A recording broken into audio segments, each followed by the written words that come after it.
Hello, everyone, and a very warm welcome to my podcast, Don't Get a Therapist Yet. And today I have a very special guest. Her name is Dr. Lara Barbir. She's a clinical psychologist, author, and speaker. And she's written an amazing book, which we're going to discuss today. And I'm really looking forward to hearing all about this book. So, a warm welcome to you, Lara. Thank you. I'm so grateful that you're having me speak on this podcast about my deepest passions too. So I appreciate you having me. And I think what we're going to be talking about is your book, which is EMDR and Depression. You can give the full title. But before we do that, can you just tell the audience a little bit more about yourself? Absolutely. So I am based in California in the USA, and I have a private practice called Transcendent Therapy, where I primarily see higher functioning adults, some teens as well, who present with different manifestations of complex trauma, which include depression, anxiety, sorts of chronic pain, and sleep related issues primarily. And I primarily integrate EMDR, which we'll talk about today, and IPT or interpersonal psychotherapy approaches with these adults. I also hold a faculty appointment at the Chicago school, the one that is local to me, where I teach our clinical psychology doctoral program students, and I'm helping with training director duties for the practicum program as well. So it's very exciting. Um, and I published this book earlier this year by way of New Harbinger, a popular self-help publisher based in Northern California. And out of my book creation, I've been creating all sorts of other things too, primarily through social media platforms. But I now offer a self-help digital online course for folks who read my book and are interested in a little more of my work, but are not California residents to be able to see me in my practice. It's a little bit about me as a psychologist, faculty, and author. There's a lot there. There's a lot going on, isn't there, Lara? And thank you so much for being so passionate about your work. And I think it really comes across in your book as well. And what if your depression is not a sign that something is wrong with you, but a sign that something painful has never been processed? So please stay with us because we are going to explain how trauma may drive depression, and we're going to end on 5 practical steps that support recovery from depression. So I want my first question, Lara, I think, which needs to be asked really is what is depression? How do you define depression?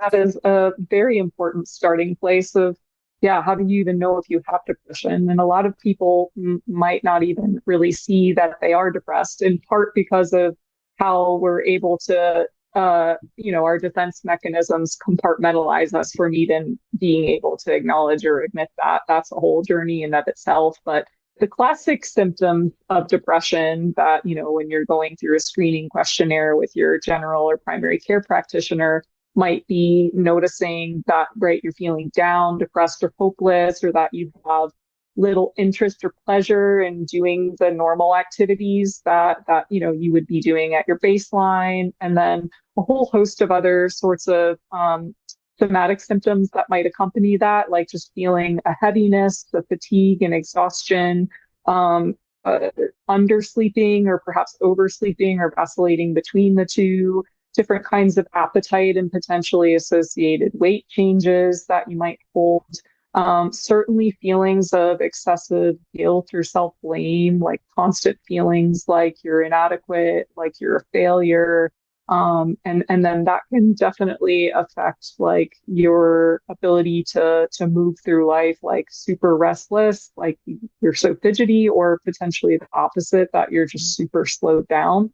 And sometimes for people who experience depression, they have thoughts of suicide or just wanting to be better off dead. Not all of these symptoms apply to everybody. And a lot of people might not actually present with that classic, I'm feeling down or depressed. Some people might notice that they're just super angry or irritable. Mm. And on the anxious side, And then some people might not actually be even in touch with those feelings because they're engaging in other sorts of potentially obsessive or addictive behaviors to try to distract themselves Mm. from those feelings. So people who rely on any sort of substance, including food, to excess, but alcohol or drugs, potential other addictive behaviors through sex or pornography, obsessive compulsive behaviors as a way of trying to distract from or feel in control. Really a lot of different behaviors that are beneath which are maybe an unaddressed or unresolved depression, which of course I argue in my book are tied to an unresolved trauma. Mm. But those are kind of your classic symptoms that you see on the surface, which may be people may be in touch with. We know that people's presentations of depression vary based on gender. For instance, males may be more likely to present with that irritability and reliance on alcohol or substances, whereas females might present more classically with the down, depressed mood or feelings. So really anything can go, and I recommend just keeping an eye out for the sorts of behaviors you engage in to distract yourself or cope, as well as the actual potential symptoms that I listed that might apply to you. Mm. And that in itself is a really good explanation of actually either noticing that you are depressed or have depressive symptoms, but even those might be hidden by other behaviors, like say addictions and everything like that. So it does show even that is actually quite a complex process, identifying that you Definitely. might have depression. Yeah. And I think it can easily get missed as well, can't it? It can easily get missed or diagnosed as something else because the person isn't aware of it or not presenting Absolutely. that way. Yeah, that's really good. Yeah, I think in recent decades, to that point of addictions, now that we've become more aware of dual diagnoses and substance abuse treatment centers are starting to focus more on treating the dual diagnoses and not just Mm, the substance use disorder, mm, they're finding reduced relapse rates because they're actually addressing mm, the main problem, which the substance use develops secondarily to, I would mm, argue. So I would argue many times that depression is the core problem, and the sorts of problems like addictions, obsessions, compulsions, other sorts of unhelpful or unhealthy behaviors that develop are developing secondary to the primary core wound of depression. mm, mm. Yeah, that does make sense. Yeah. And actually just, making the audience aware of that, they might even never have asked the question, is it possibly underneath all this, I am actually depressed? And can I actually work with somebody to help me to understand that better? That would be a great step for some people, wouldn't it? Yeah. Okay. And then we're going to be talking a lot about EMDR. And some people know a lot about it. It's becoming a little bit more popular, but a lot of people don't know what EMDR is. Are you okay, Lara, just to give us a little bit of an understanding of what EMDR is as well? Absolutely. Yeah, it's a tongue twister for people too. I still have clients saying, can we go back to EDMR or whatever it's called? Yes. And it stands for eye movement desensitization and reprocessing therapy, or EMDR. And it has been around for decades. It was actually, what I love about it is that it was spontaneously discovered in the late 1980s by Francine Shapiro, who's a psychologist. She noticed that she was out on a walk, and while she was walking, while simultaneously moving her eyes diagonally back and forth, and processing a distressing experience, that her experience of the distress actually changed. And that spontaneous discovery of hers led her to, Mhm. walk back to her lab and start experimenting more with eye movements. So I think it was in 1987 that she first coined the term EMD. And then by the early 90s, she, made the approach even more comprehensive to include the EMDR component. And the eye movements are just one component of the therapy, and they're a form of what's called bilateral stimulation. And bilateral stimulation, as the term suggests, bi means two, and lateral means side. And so eye movements is just one form of the bilateral stimulation. Actually, going for a brisk walk is another form. Tapping your hands on your lap or on your chest back and forth is a tactile form, or potentially on your outer ear, or even listening to bilateral sounds are all forms of bilateral stimulation. Eye movements, of course, are the original form of bilateral stimulation used. And basically, it allows your both brain hemispheres to communicate with one another in order to consolidate memories and process emotions.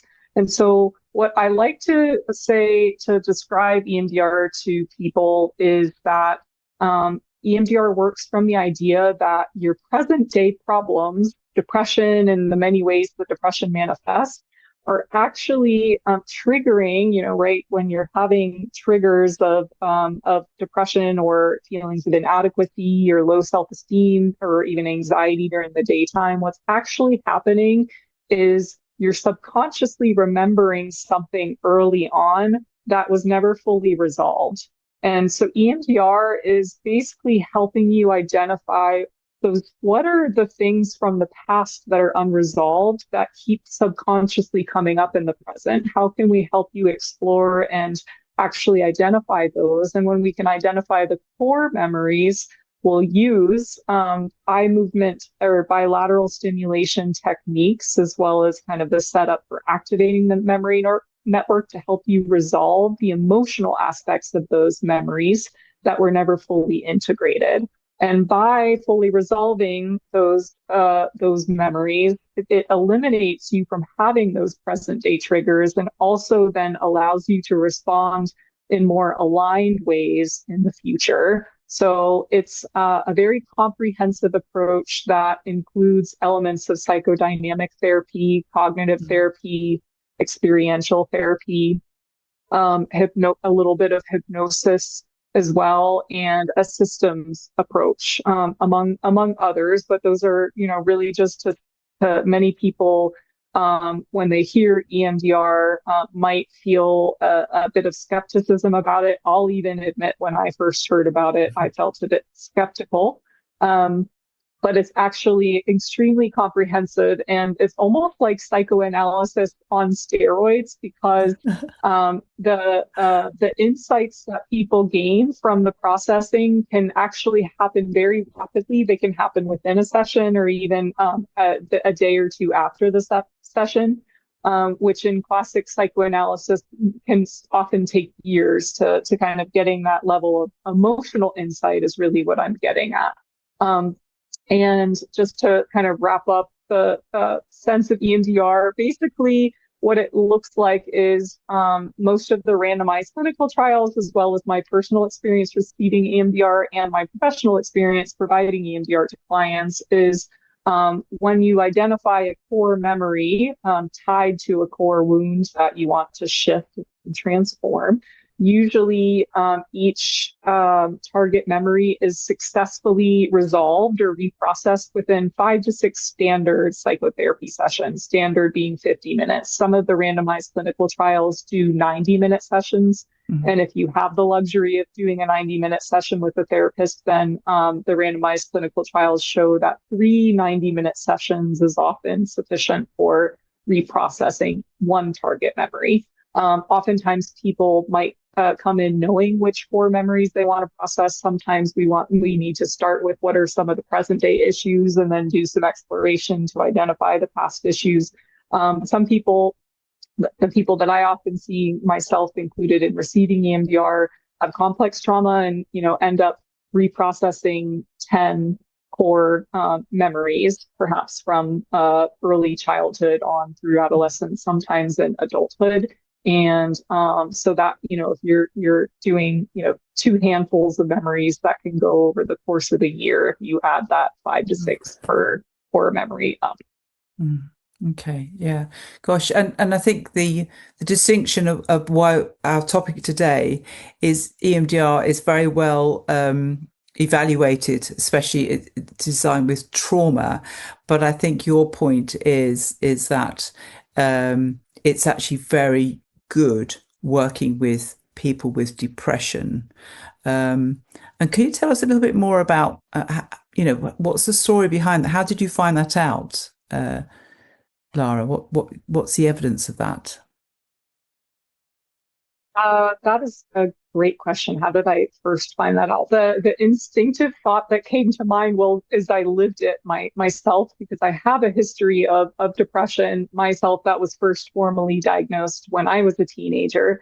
And I recognize, though, that my depression was rooted in a lot of trauma as well as a lot of grief, because my mother died in 2018 to a cancer that was not a genetic cancer. It was a cancer caused by an eating disorder and alcohol use disorder, which were secondary to her own unresolved trauma.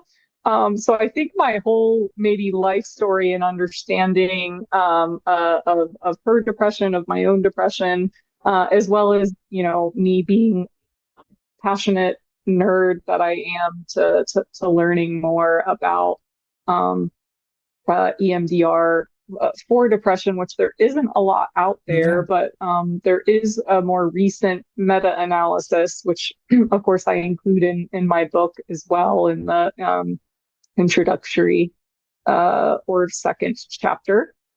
Is the meta-analyses show that EMDR is especially effective for chronic, recurrent, severe cases of depression. And what we do know about a lot of what we do know about depression is because of this landmark study called the Adverse Childhood Experiences Study. And this is a study that was based in California back in the 1990s that had at least 17,000, mostly European American adults, fill out questionnaires about adverse childhood experiences that they experienced as children. And then they studied a lot of different characteristics, and what they found is the more adverse childhood experiences that the adult participants reported having, the greater the likelihood they were reporting depression. There was actually a fourfold increase in the risk for adult depression for those who endorsed multiple childhood adverse experiences. And then looking at subsequent studies that were replicated from that, they replicated the findings for more diverse samples. And then they even looked at chronically depressed patients and found that I think somewhere near 40% of the sample had endorsed, with chronic depression, endorsed multiple childhood traumatization. And then looking further, some of the studies over the last decade that have been published have looked specifically at, well, what are the types of adverse childhood experiences most strongly linked to adult depression?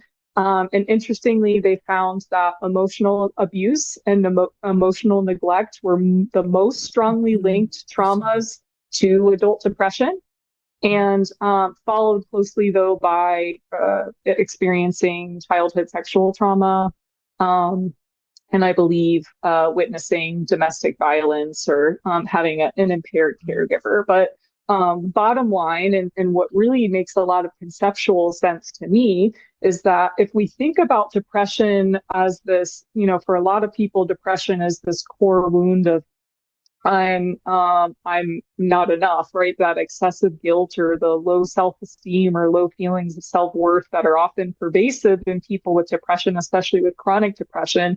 If we really trace the roots of that, and the research shows us it's rooted in a lot of emotional abuse and neglect, it comes back to our early attachment experiences, where naturally we come into this world bonded and in need of and fully dependent on another to nurture us, to protect us, and to guide us. And if we don't receive those things, we adapt, right? But just because we adapt, it doesn't mean that we didn't get our needs fulfilled. And when those needs remain unfulfilled or unresolved, That's where EMDR can very much connect to depression. When you think about depression as this core wound rooted in this unresolved trauma tied to attachment, essentially unresolved attachment. And that's not likely, in a lot of cases, it's not necessarily what a caregiver intended, but it's often the outcome. And if the caregiver didn't intend it, but there was legitimate emotional abuse or neglect, that's also where we start to fold in the generational trauma or the generational wounds that explain why they did what they did or why they didn't do what they should have done. Mm. Hopefully that answers your question in a Yeah, nutshell. I very, know I very well, very well, very deep, very lots of information there. And just this thing about generational trauma, I'm wondering whether people know what that means. Could you just perhaps explain a little bit more about that? Because I think that sounds really fascinating, Lara. Yes, yes. I think as part of this journey, there's often, right, people have their core wounds that, analysis might call the mother wound, the father wounds. More often, I think the mother wound. And it might be that, they felt that their caregiver was unavailable to them or not nurturing, lacked emotional availability or emotional warmth. And well, when we help them, help clients, myself included, get past the initial hurt of not getting your own needs met, it takes away the pain and allows you to see things with more clarity. And with clarity often comes curiosity of like, well, why did they behave in that manner? And then so you start to look at almost like the visual that comes to mind for me is like a Russian doll of like going deeper and deeper and deeper. It's like, oh, well, when I learned that my mom's lack of emotional availability was because of her own unresolved trauma, and where her unresolved trauma came from her having a lack of emotional availability from my grandmother, who was a very nurturing figure in my upbringing. I'm blessed to say. My grandmother, though, grew up in during the years of the war, the Depression, and she was the oldest of four. Her parents were working night and day as medics while she was taking care of her siblings. So it was just when I learned that, long after both my mom and grandma had passed, unfortunately, I was like, well, yeah, no wonder why she was anxious and neurotic and just probably lacked the ability to be emotionally available to my mom. She was traumatized. I could just easily empathize or imagine that. And then when you're traumatized, you're unable to be present. If you're unable to be emotionally present, then your child, it doesn't receive their natural needs for attunement.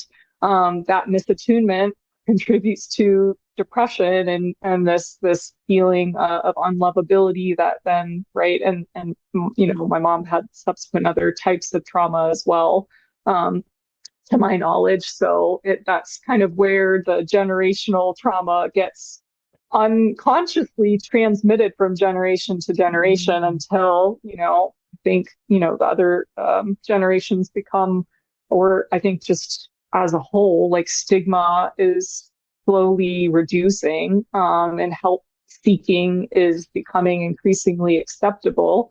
And with that happening on a collective level, what's happening is people are more aware, becoming more increasingly conscious. I think as a collective, we're becoming increasingly conscious of these things that we weren't necessarily conscious of before. That I do think, yeah, war, unfortunately, on a collective level, has this impact, has a great impact, and we're just kind of trying to wake up from it. And I suppose what you're also saying that sort of part of the journey or the process is actually understanding that. And by understanding that can perhaps help the person to have a little bit more compassion for their mother or father because they understand better their kind of challenges and everything like that. Is that how it would work, or would you actually work on a generational trauma? Yeah, that's a great question. I think it's the working on the generational trauma happens naturally as a process of working through your personal trauma.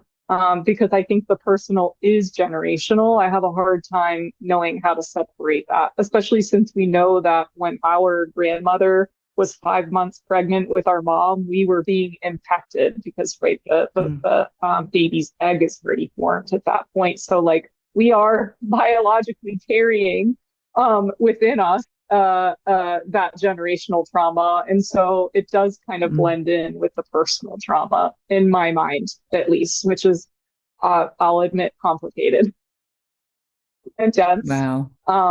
But what that looks like, I would say, is for most people, drawing upon my own personal experiences receiving EMDR and with the clients that I work with, when you're initially looking at like a core memory that is tied to feelings of unloved, is a main core wound, right? Of like, I'm bad, I'm unimportant, I'm insignificant, I'm unlovable. Um, I think those are usually at the core. There's also the like, I'm not good enough. Um, what we look at from there is maybe some of the hurt that's felt about the caregiver's unavailability, helping people work through valid emotions of like anger, shame, um, you know, just deep sadness, deep grief associated with the loss and, subsequent things that happen when we help people really work through. And, my book is all about acceptance, and acceptance being an inner journey. Acceptance isn't of what happened externally. Acceptance Mm. is actually learning to turn toward and accept all of the pain that you've buried associated with what happened to you. And once you can start to do that, the deeper you go, the lighter you become. The lighter you become, the more you see things with that clarity of compassion, and the more your ability to be curious about where that even comes from, I think, starts to naturally unfold. So I think that, yeah, the when you're doing personal healing and touching into learning to kind of sort through all the defense mechanisms against which you've been blocking normal, natural pain, that's just been suppressed for years upon years, because suppressing became adaptive, until it became no longer adaptive or helpful. Um, that's where you start to, the pain starts to reduce, and then your ability to see things with more clarity is like, oh, yeah, now when I bring the memory up this week for the fifth time, I'm seeing it in a completely different light than when we first started. And that really is kind of the natural unfolding of, okay, this memory, the emotional aspects that weren't resolved with this memory are starting to be integrated and resolved. And as a result, your whole belief and perception is shifting, because it's not that lens of all that buried grief, to put broadly.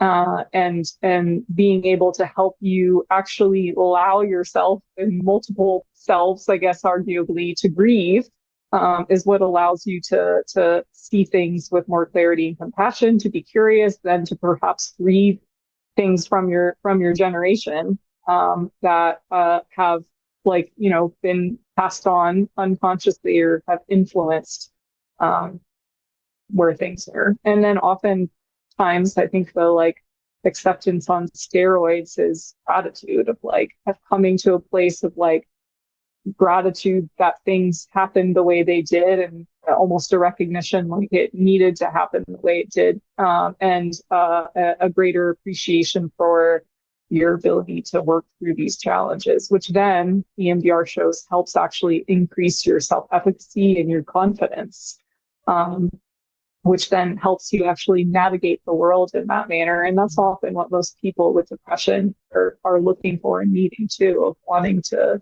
feel, um, yeah, they feel more connected, and feel more whole. And that's Mm. really what we're aiming to do. And I could just imagine perhaps some person comes along and they've gone through the treatments, they've gone through the CBT, they've gone through other probably medication for depression as well, and hasn't really worked, or they've relapsed. They must come to you, and actually had depression for several years and it's sort of unresolved. And it must be quite hard for them to, because of their negative self-beliefs and they're feeling hopeless and helpless and useless, to come to you and then to find this opportunity to work on those things. I'm just wondering whether they sometimes find it difficult because of their belief system and because of their negativity bias, I suppose. How would you work with that? How they find the working with their belief system specifically, or I suppose they sorry, start could off you? feeling quite low, depressed. So they come with their belief system. Yes, absolutely, Lara. They come with their belief systems that nothing's going to work, or I'm hopeless, all that kind of stuff. You've got that layer already to work with, haven't you? Before you even get to the traumas. I'm just wondering how to work with that because it's very, very difficult. Yeah, absolutely. It is challenging. Um, and what's coming up for me now is that when you're noticing as a clinician that you're feeling stuck or challenged by a client, that that's just a tiny little window into what they're feeling, and using that like your own stuck feelings and to empathize with them is often a really effective approach. And even just basics before that is just helping them hold the space for acknowledging that they feel hopeless too. Which is hard to do, right? Because I think we naturally go into this profession because we desire to help. And sometimes that we are conditioned to believe helping means rescuing. Unfortunately, though, rescuing isn't always actually helping. Sometimes it's enabling, or fixing something that actually needs acceptance, not fixing. Um, so I think the challenging part is like giving them the unconditional love and patience that they didn't receive, which means you're in a spot right now, and I'm going to, and as painful as it is for me to watch it, I'm going to sit here, hold as gentle and non-judgmental of a space as I can for you while you go through this right now, because that is embodying you're loved as you are. All parts of you are loved as you are. And this part of you that feels hopeless right now, we're gonna try our best to actually love and hold that part of you with as much love as possible too. And the paradox of that is when we can actually accept these parts of us that we're at battle with, we learn to relate to it in a different way, in such a different way that it paradoxically transforms the experience. Um, which reminds me of I'm a huge fan of Carl Rogers, which is our pioneer in humanistic approaches or person-centered therapy approaches. And his quote is that's resonated with me for many years is the curious paradox is when I accept myself just as I am, then I can change. It's in your book, isn't And it? so That's a the quote in your hopeless book. parts of us deserve, Yeah, yes, I'm pretty sure I quoted you Carl did. Rogers in my Yeah, you book. have done. Yeah, yeah. I just read it. Yeah, great. And a great philosophy as well. So I suppose, for people with depression and hopelessness and nothing's going to work, it's all going to go wrong, to meet somebody like you who specialize in this area and just gives that empathy and that understanding and that kind of presence is enough to hold them, to make them feel that they can learn to trust you, to open up and to start to work on the things that are really bothering them. Is what I think you're saying. Yeah, yeah. Wow, that's amazing. Yes. And then there's also pointing out the discrepancies because there's a part of them that feels hopeless, and then there's a part of them that's acting with hope, right? By attending a therapy session despite feelings of hopelessness. There's a That's there's a true. discrepancy between what someone's feeling. And so sometimes that's like trying to help acknowledge the hopeless part, but also acknowledge that there is a hopeful part who's acting with trust and seemingly acting with faith. And I talk about that, I think, in one of the early chapters of my book about like the motivation of your why, of why you keep pushing yourself, why you're going and really getting at, yeah, um, what's really motivating you at the end of the day. That's driving you to buy a self-help book, to listen to a podcast, to seek therapy, to consider trauma-focused therapy. Mm. Yeah, that's good. And it's also really great that you've done so much work into this area. And you open up and you're educating people about this because so much of it is missed. And I think a lot of people really don't really want the medication is okay as a holding process, but they don't really want to be on medication in their life. They want to get to the deep level why they feel the way they do, and they want to recover from, like you're saying, once they understand it, they get better at understanding their suppressed emotions and their traumas and everything like that, and that releases them, doesn't it? And like you say, it gives them efficacy and understanding and, as your words, acceptance of where they are, and that's where they feel they can then move on and grow from that, rather than just having tablets which just sort of suppress your feelings. Yeah, you offer something much deeper and much richer than that.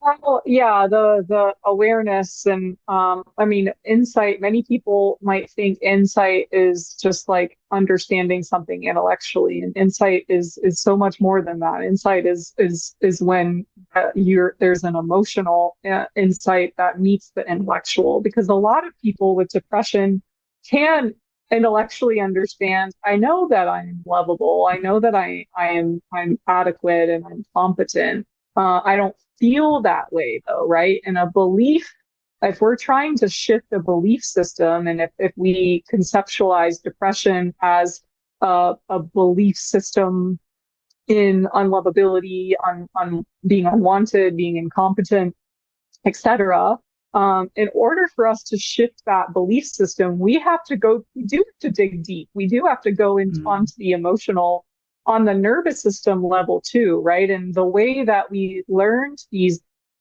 faulty, depressed associated beliefs, is through experience. And so the way for us to unlearn them and learn new belief systems is, as you would guess, through experience, nervous system level experiences. And so EMDR actually is experiential in that it provides a space for deliberately triggering painful, suppressed emotions so that you can, in a safe therapeutic space, practice acceptance of them, which is a learning journey through repeated experience over time.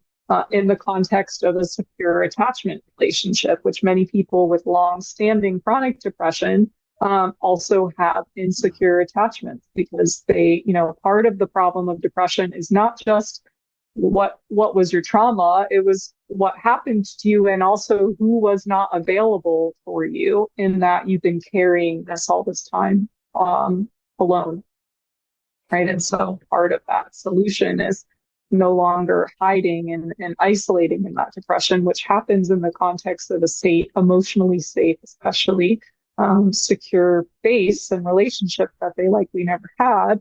And then learning to feel, and that it's okay to feel, right? Because some of the beliefs are also tied to, I learned that it's not safe to feel, that I'm not allowed to feel scared, I'm not allowed to feel angry. I have to bury and shove those things to the ground and put on this facade that I'm easy and I'm okay, when perhaps I'm actually not. Mm. Yeah, that's amazing. That really is. And I think you've mentioned as well, EMDR can help with complex trauma, which is linked to depression as well. But I think it also can help with other problems such as shame and low self-esteem, which is often connected to depression as well, isn't it? So, can people work on those areas as well, do you feel? Absolutely. Yeah. And the way we approach it is, again, using your recent present day experiences to really understand what are you most bothered by in your recent experiences? And what could we understand from those recent experiences about the early experiences that shaped your nervous system that are shaping these experiences you're having as an adult now, so that we can go back, not to dwell in the past, but to actually help you resolve the past, to help you identify some of the unmet needs that shaped the shame and the low self-esteem that you've been carrying, so that we can help you actually resolve and learn to meet those unmet needs within yourself, so that you can come into greater sense of inner security. And then what we can also do is, and what helps with building confidence and self-efficacy, is there are two phases in EMDR: phase 2, the preparation phase, and phase 8, the reevaluation and future template phase, where we can help you actually practice and rehearse different internal states to apply to future situations or challenges where you're needing or wanting to feel a greater sense of confidence, or to use, to assert yourself confidently in interpersonal situations, so on and so forth. So EMDR is not only about phase 4, which is the heavy trauma processing phase, it's also equally about how can we help resource you before we even start trauma processing, so you know how to access states associated with calm and safety, states associated with other sorts of pleasant experiences, states associated with confidence, with self-compassion, with the ability to be neutral or mindful in situations. And also, what are the core beliefs that we're wanting you to shift? What are you wanting to shift those core beliefs to? Do you want to believe, for instance, do you want to go from I'm unloved to I am loved, or I am love?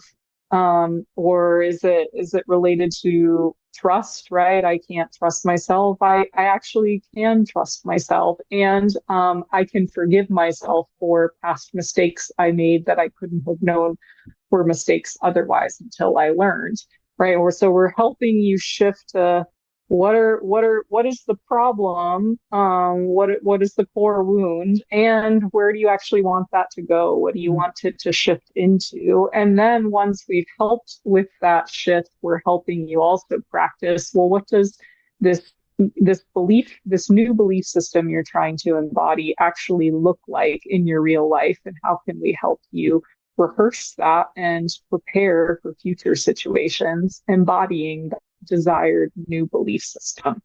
So, and sometimes people don't know right away what they want the belief system to look like, and or they do, and then they go through the phase 4 trauma processing phases of EMDR, and then once they come to the end of it, they're like, originally I thought I wanted to believe this, but now this one actually, this other, positive belief seems to be more fitting for this particular situation.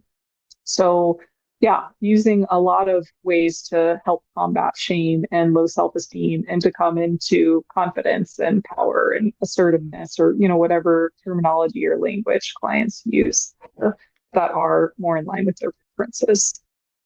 And what I really liked about your book, Lara, is the amount of resources that you use, even before you get to the EMDR. There's chapters and chapters of really good, very useful, very practical resources that people can learn. And I just want to make the point, actually, is this book it's great on its own, but it's perhaps designed to work with perhaps a therapist who you can work with to do the trauma work. We're not recommending you do that on your own.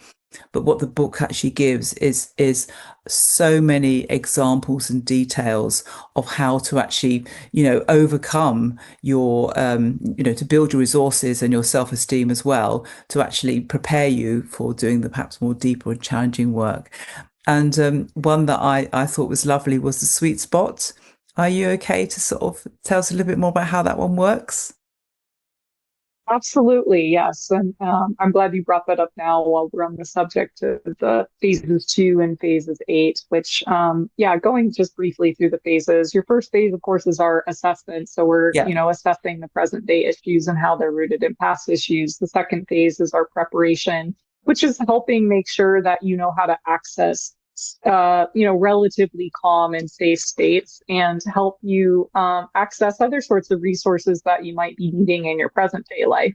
And then so the sweet spot exercise kind of falls into, being able to access resources. A lot of part of depression is, and I'll talk about this in the tips later, is being able to feel positive feelings as much as it is about like being able to feel and reduce negative feelings as well. And so on the positive feeling side, the sweet spot exercise applies, although the sweet spot exercise can also produce a full range of emotions, which are the risks and benefits of therapy, right? The risks are you're going to feel things. The benefits are you're going to feel things. That is what it means to live life to the fullest. But the sweet spot exercise, in a nutshell, is basically allowing you to connect with your essence. And it does this through a quick question of remember a time in your life where things felt sweet. You just felt connected. And it doesn't have to even be a big moment. It can be a tiny moment where you felt a sense of connection to something within yourself or something even larger than yourself. And just a moment that was so sweet that your mind is just producing it instinctively. And to trust your instinct on what comes to mind and to allow yourself to immerse in that experience, remembering maybe the smells, the sights, the sounds, the sensations to activate, right, your senses and using your imagination, which can induce pleasant feelings. And of course, naturally, sometimes though, when people access whatever memory comes to mind and feel the pleasant feelings, they may also feel some pain or some grief associated with it for a whole host of reasons, right? Maybe because they've been in such a depressed state for a while that they forgot what it feels like, or they miss feeling that sense that they used to feel, or other aspects that could be tied to the memory itself if there's actual grief and loss involved. But it's really allowing yourself to connect with that moment of sweetness and using it to really learn more about who you are and what actually matters to you. I've had moments for personally where I think when I first did this, I had remembered just a moment when it was a brand new experience for me experiencing the rainforest jungle when I was in Costa Rica back in 2021. And it was just a very, very pleasant feeling, just a feeling of awe and connection to nature. I mean, just so vibrantly green too, and in the rainforest, just absolutely loved it. And with other people that I've done this with, it's often a big moment like when their first child was born, for instance, is just something that they associate, certainly not always associated with pleasant feelings if you're, undergoing labor of a child, but certainly also pleasant moments of holding your own baby for the first time. Or even something as simple as holding your partner's hand or being held by somebody that you love, or just laughing and playing with somebody that you love. And doing this can really help you connect to really feelings of love. And so, yeah, that is the sweet spot exercise in a nutshell that you can do on your own right now if listening to this didn't already produce some of those memories. Yeah, I think I'm going to give a go later. It sounds wonderful. I love it. And just even the name, I love the sweet spot name. It's such a nice sort of way to describe it, isn't it? I thought that was lovely. Yeah, so that's in your book, isn't it? And maybe perhaps could you give one example of someone you've worked with? Obviously, it's confidential and it's an example, where perhaps at the end they've how they work perhaps with how to rebuild hope, confidence, and purpose after being depressed. Have you got an example in mind, which is obviously confidential? at the end? Can you think of any Yeah, examples? so many people are coming into my head at once. So I'm going to think for a moment here. Um, yeah, of someone who has deep, long-standing depression rooted in very complex trauma history, and has sometimes noticed, not noticed in subtle ways how her confidence is coming out in terms of her ability to just be more of her authentic self in front of others.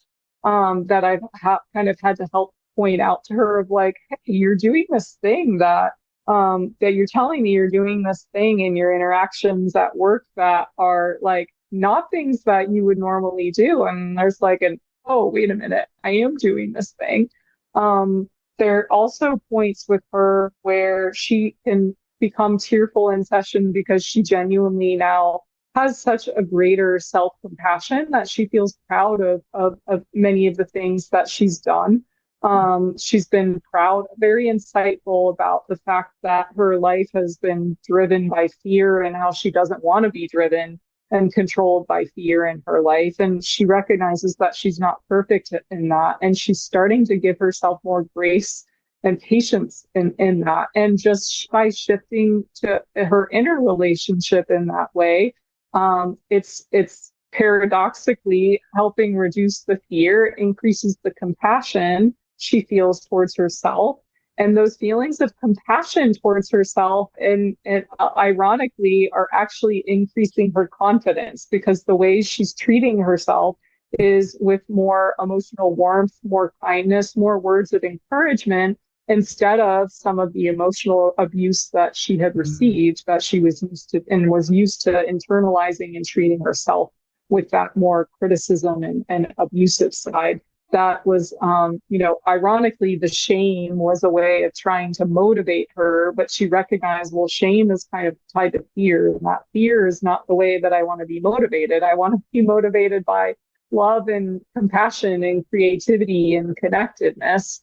Um, and that is the way. And so through us facing lots of different early traumas across physical abuse, physical neglect, emotional sexual abuse, and just you name it, we've really seen a huge transformation over the last couple of years, for instance. So Mm. um, Wonderful.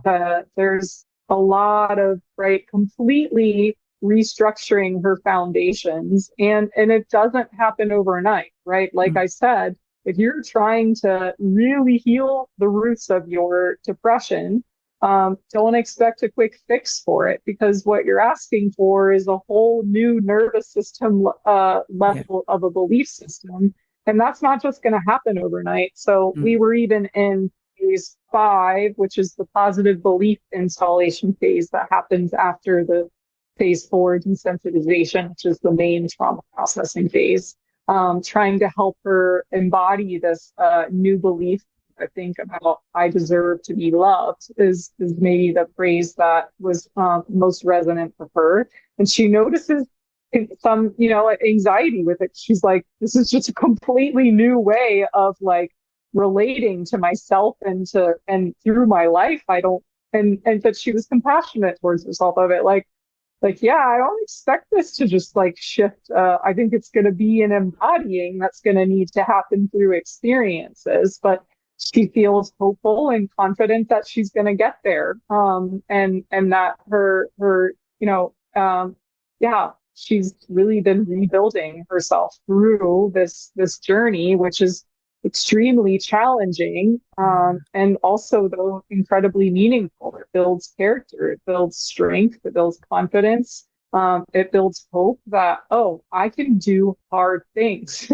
I can really, really do hard things. And it's so meaningful though, because it's building my confidence by allowing myself to face fear, to confront fear, to reparent myself through that, to give myself what I've been needing all along that I didn't necessarily receive. Not because my parents intended to cause harm. Actually, their way, ironically, was to better me, but I don't agree with their approach, and that's okay.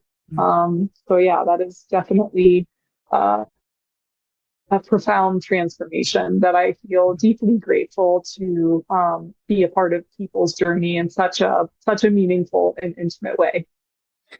And to the people listening, maybe some people are experience depression now or know somebody who does, to know that that transformation can happen in therapy. They don't have to live with their depression, that there is hope there. I know we've already spoken how complicated depression is. You highlight that in your book. And also trauma is very complicated. But the bottom line is you devise this amazing system, which is, very deep and full of resources to actually help people and give people hope that yes, this is recoverable. I can recover from this, and that's really great. So thank you so much for all your hard work, Lara.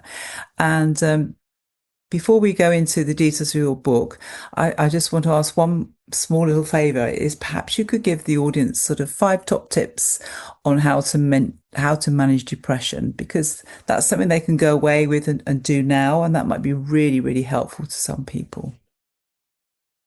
Yes, absolutely. Yes. And okay, here are going to be my top 5. The first one that comes to mind is some form of movement, really any form of Hmm. movement, but our bodies, evolutionarily speaking, are wired to move. Mm. And trauma healing is not just limited to therapy itself. I want you to kind of encourage you to think about life as healing, Mm. and your day-to-day existence as therapy. So try to be very intentional and purposeful about the life you're literally creating, because you are creating your reality. Movement is healing. We know that.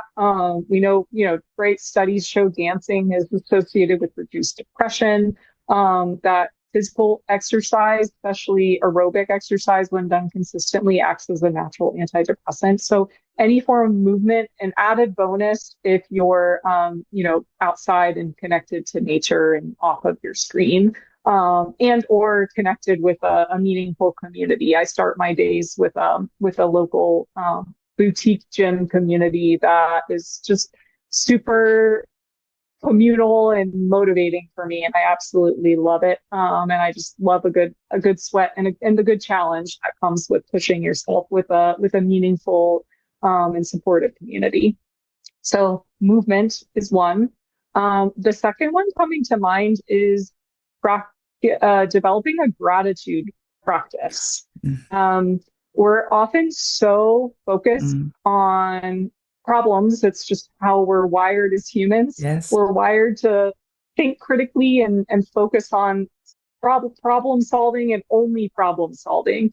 And that can reinforce a depressed mindset, because you're only thinking about what's wrong, and what do I Yeah. need to do to fix it. And to really help actually create the reality that I'm assuming you want is using gratitude as a pathway to happiness, because gratitude induces positive affect, and therefore is a direct pathway to feeling happy. And it's about wanting what you have, which is often very challenging for a depressed mindset who believes that everything is wrong at its extreme, and that nothing is ever going to get better. And so it is a challenge, but it is a very meaningful practice, and it is science-based. The science Yeah. shows that simple daily gratitude practice and exercising your brain in this way and making it a habit is an ingredient for happiness.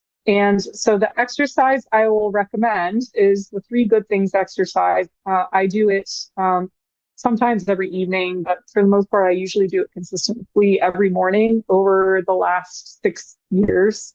Consistently, it's definitely Wow. so I practice what I'm preaching to you all. Yeah. And I can attest to how wonderful it is. If you train your brain to start becoming grateful for things that happen in your day-to-day life, it's going to become more automatic, which means in the moment when seemingly benign things are happening, you're just going to start feeling grateful and appreciative for it. And that literally is training your brain to also focus on and seeing the things as a glasses half full kind of approach. So at the end of your day or at the beginning of the following day, reflect on the day prior and point out three things that you feel grateful for at its most basic. And many people are sometimes like, I like getting out of bed, I'm grateful for it. That's fine. If you got out of bed for the day, be grateful for that. If the sun, was shining on your shoulders and you felt happy for a moment, that is fine. If you suddenly just feel generally grateful that you're relatively pain free, that is fine. If something genuinely exciting happened that day, that's okay too. What is more advanced in the skill is learning to feel grateful for the challenging moments, for the unpleasant feelings that Oh, most people don't feel grateful for. So I mm, would say over time, being able to frame and look at the positive and be able to feel an appreciation for your ability to maybe overcome an obstacle with relative confidence or to work through the fear that maybe came with working through that obstacle is a huge win. And if you're able to be grateful for that and train your brain to see that that is a thing to appreciate, you're creating your reality. So choose gratitude in a nutshell.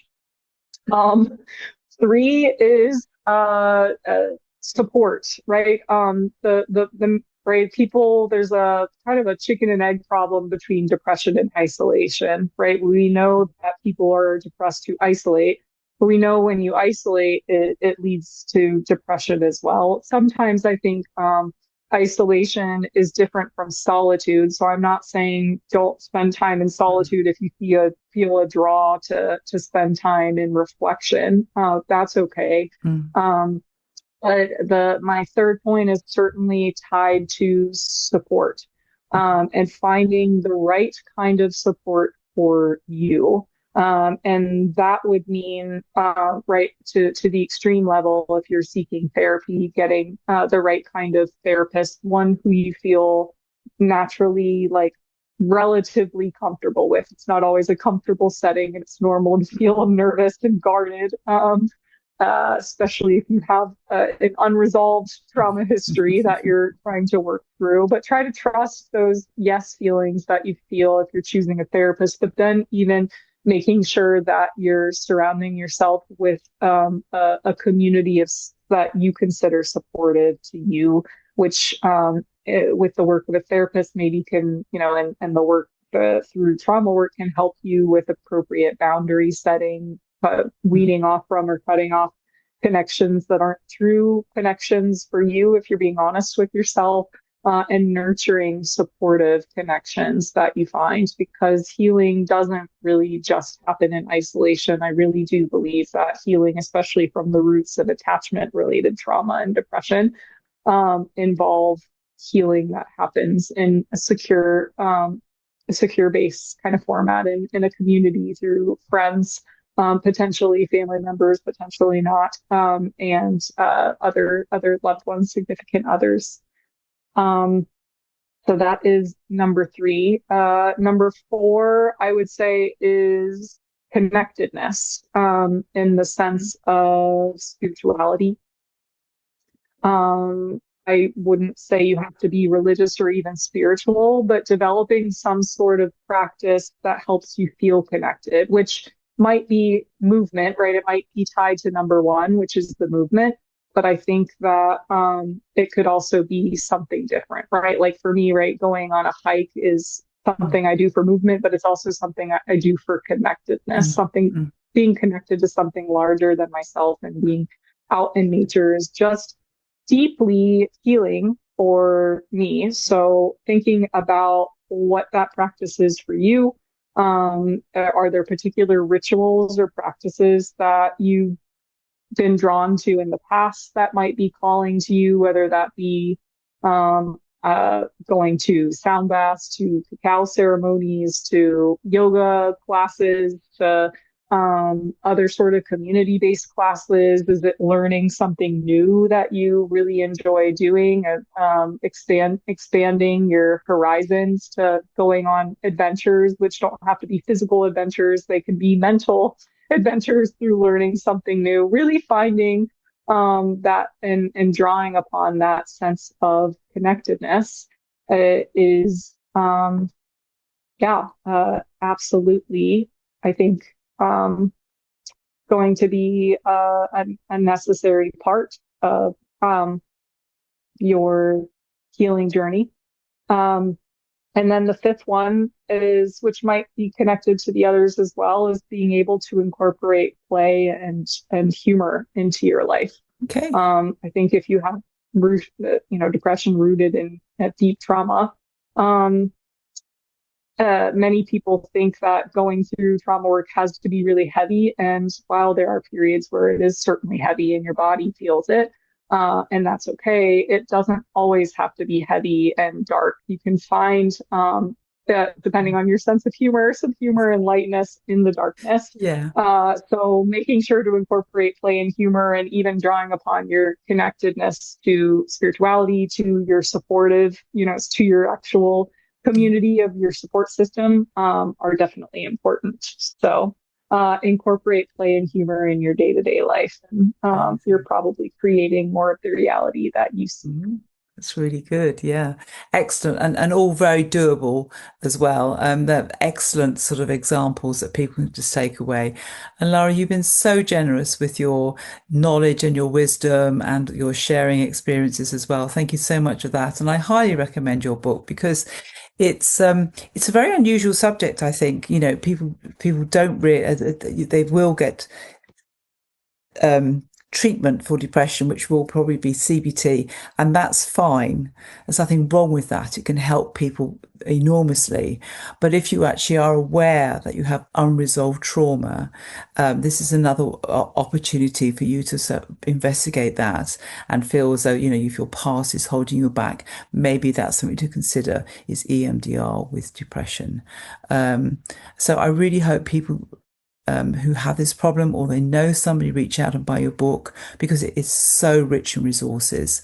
And I love reading it. And I just want to thank you for all the hard work that you put into that book, because it's a classic. And it's very doable. That there's definitely practical things you can do in that book, which you can do now. And that will be brilliant. So thank you so much for that. And if people want to actually know more about Lara, all those details will be available in the show notes. Lara, you might want to just tell people how to get hold of you and how to get hold of the book. Absolutely. drlarabarbir.com is my website, where you can access all of my social media platforms. I'm especially excited about my YouTube channel, channeling a blend of creativity and education, where you can certainly learn more about the EMDR journey, but also the reparenting side of things. And I have meditations and practices you can use there. And other social media platforms and my services. If you're curious about the reparenting course, if you're not a California resident and like my work, or my EMDR book is available on my website as well, a link to it. Thank you, Wendy, so much for providing, you brought the chatterbox out in me, which tells me that you provide a very emotionally safe space, and I really appreciate that about you. Really appreciate you, Lara. It was fascinating, really interesting, and I'm sure many people really, really enjoy that. And thank you, everybody, for listening as well. Please don't forget to subscribe, because we have some amazing guests like Lara on this YouTube channel and a podcast as well. So please subscribe and listen, and also recommend it to people, because this is a very important, very serious subject, and not enough is being done to actually really help people, really help them with their depression. So thank you very much, Lara.